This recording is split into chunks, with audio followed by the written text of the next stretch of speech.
Yo, what is up guys, back with another video, and today I'm going to teach you guys how to do a filtering script. So well, I don't have the code because I'm going to write it with you guys, but for example, I press easy, and all of these maps with like easy will only be the ones that are visible, and then you press all are visible. Normal, the only ones with normal are visible. Hard, the only ones with hard are visible. That's an example. And this is how I have it set up. Just all you need is the filter frames right here. So just these buttons that you want. And then you're gonna want your maps or like whatever it is. So you can do this with the shop, like weapons, stuff like that. This is just for my game, my voting system. Right? I'm gonna make this a little bigger actually. Oh shit. Yeah, we'll just control Z. So this is just for my game. You don't need like half of these. Just you need the maps and then the filter frames.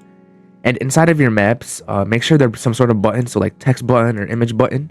If this was like a shop, for example, you would like have it name as whatever, like a sword, and then you would want right here some sort of label. So for me, I'm doing it by text label, but you would probably if it was something not like this, you would use like a string value, just some sort of value that you can look in for like a weapon type, for example. You get the idea, and then we'll say sword or melee.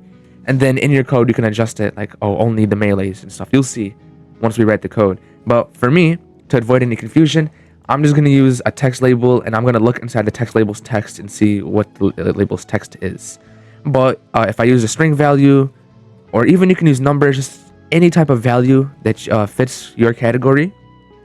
If I was using a string value, I can just use easy, and this would work just as perfectly fine. This is actually probably even better. But that's just to get something out of the way before we start. So let's actually start writing our code for this. And this one's pretty easy.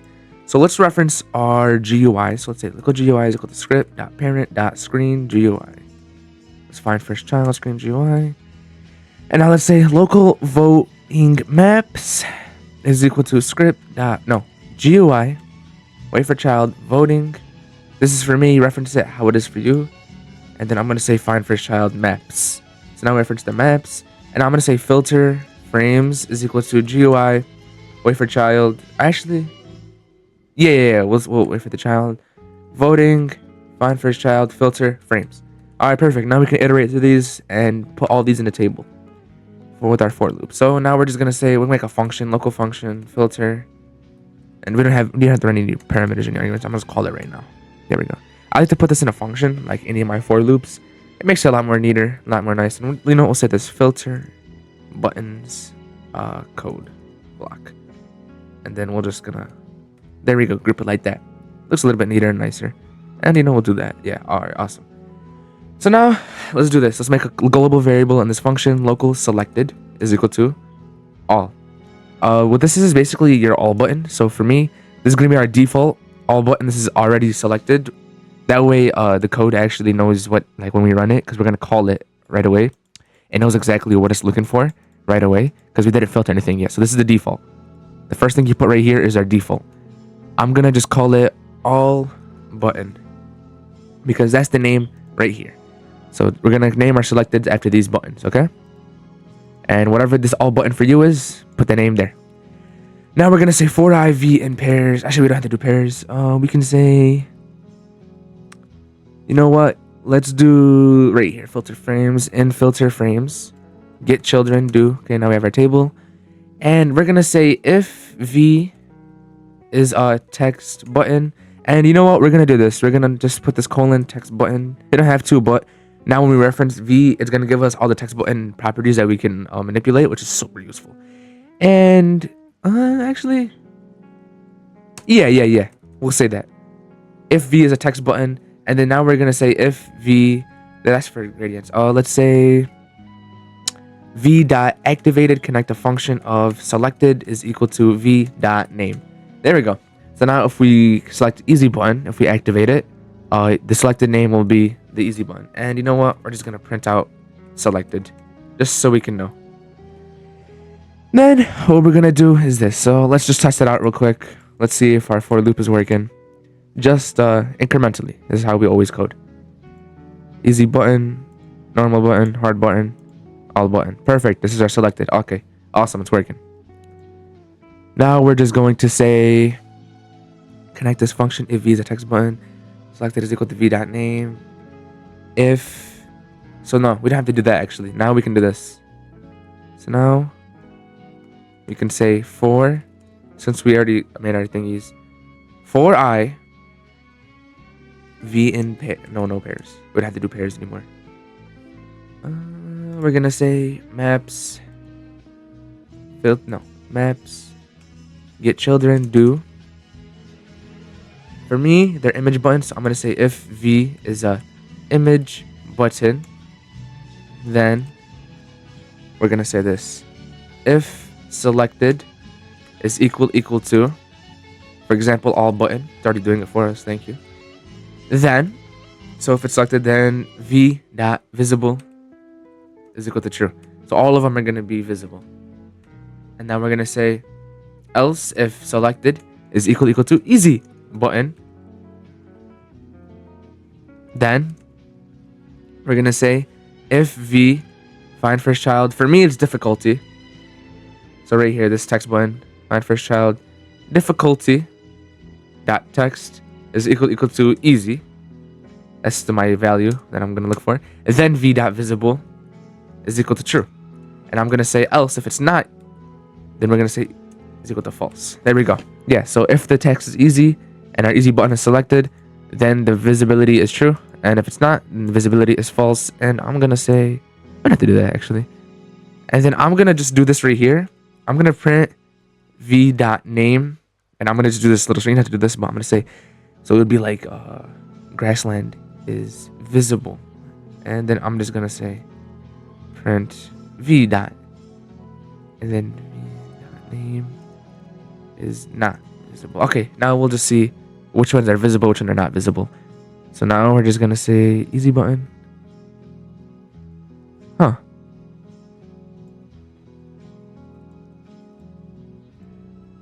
Let me see. What I do wrong? I believe these for loops. I think I know why. V. Okay, yeah, I think I know exactly why actually. Just copy and paste this and then put this right here. That should be why. So let's put in an activated function. Yeah, I think that's a lot smarter. Okay, grassland is visible. So these are all the ones with the easy, and then these ones are not visible. However, the reason why they're not showing for me is because I actually did something wrong right here. I know exactly what I did wrong. We're just going to do this. We're going to actually just make this a little bit larger. Well, actually, we don't have to do that. Why is it not scrollable? Let me see. Hold on, let's just... Actually, no, let's fix this first. Why is this not working for me? Oh, bro, the canvas is not scrolling. That's why. I mean, yeah. Okay, here, we'll just keep that for now. We'll keep it like this. I don't hold you guys up. Boom, boom, organize. Yeah, I know why. And we'll just put this right here. And yeah, okay. Now we can see. Okay, yeah, there's only one of them that's not easy. They're all easy. I have these all labeled as easy, but put it all. This one comes back. This one's not. Oh, I cut the script in here for that. Okay. Yeah, okay, there we go. Our code is basically done. So what I'm going to do now is let's just change up something else. So I'm going to name this normal. And let's do that for a little bit more maps. Just so we can test it out. Looks nice. Difficulty. There we go. And then we'll do some hard as well. Pause. Medieval city. Just basically everything that I think. And crossroads, I guess I'll make it hard. Okay. Now if I press play and I press easy, now there's going to be a lot less. Okay, yep. And we go back to all. Awesome. Then we're going to say, and then I guess, I mean, yeah, from there, we can just, right here, we can just continue the cycle. So we can just say else if Just about right. Which end statement did you end at? Right here. Okay. Boom, boom. Else if selected is equal to normal button, then we're gonna say v. I know if v my first child difficulty dot text is equal to normal, then v dot vis, and you get the gist, or the gist. You get the jizz. Else v dot visible is equal to false. There we go, and we're just gonna keep repeating that. Else if selected is equal to hard button. I'm always hard when I'm coding because you gotta stay hard to be successful. Dot text is equal to hard, then v dot visible is equal to true, and then else it's false. And yeah, if you have any more, then you can just repeat that. This big if statement, this giant freaking case right here. And then now let's see. Easy, normal. Did I text? Oh, I spelled it wrong. Okay, that's why. Okay, yeah. I spelled this wrong. But yeah, you get the gist. And yeah, everything should be working. And you know what? We can do a bonus, I guess. I guess we could say, I mean that's really it. If you want to make it where it would like the gradient actually changes, or like the background color to indicate which one's selected or not, you can just like write right here. Like you can say like for I selected or something like that. No, not selected. You can say in the filter frames. If you don't find selected, yeah, we can just do that actually. But I have gradients, so it's not even going to be noticeable. So I'm gonna get rid of these gradients actually. I'm gonna get rid of all of these gradients. Oh wow. And then I'm just gonna get rid of all of these. We can actually, yeah, whatever. Okay, we can just do this. Actually, I don't want any of these anymore. Who cares? This is a tutorial. There we go. Yeah, okay, perfect. So now we're just going to, I'm gonna make this.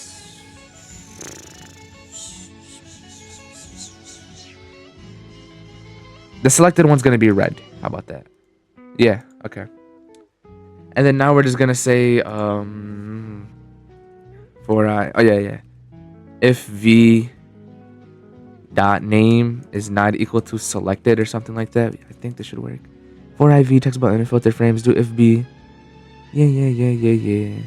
If v is not equal to selected, then v dot background color 3 is equal to color 3 from RGB 255. Okay, and then else background is equal to, and what is this? Oh, it's a nice color. There we go. And I'm pretty sure this should work. Should work. Oh, I mean it does work, but it doesn't reset. That's annoying. V dot name is not equal to selected. Oh wait, I made it not equal. Oh, this should be the opposite actually.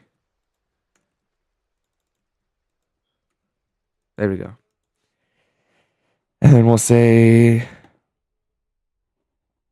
you could hard code this and then just put it into each one. If it's easy button, the color is this, and then if it's not, then this, that. You could do that as well. You could write into here, if it's then v dot visible, and then you can say selected. Oh yeah, if selected is equal to the button, then the background of it is equal to whatever. And then if it's not, then it's equal to your default, something like that. That should work. I mean, you don't have to, but this is a bonus. I mean, I see what's happening here. Yeah, okay.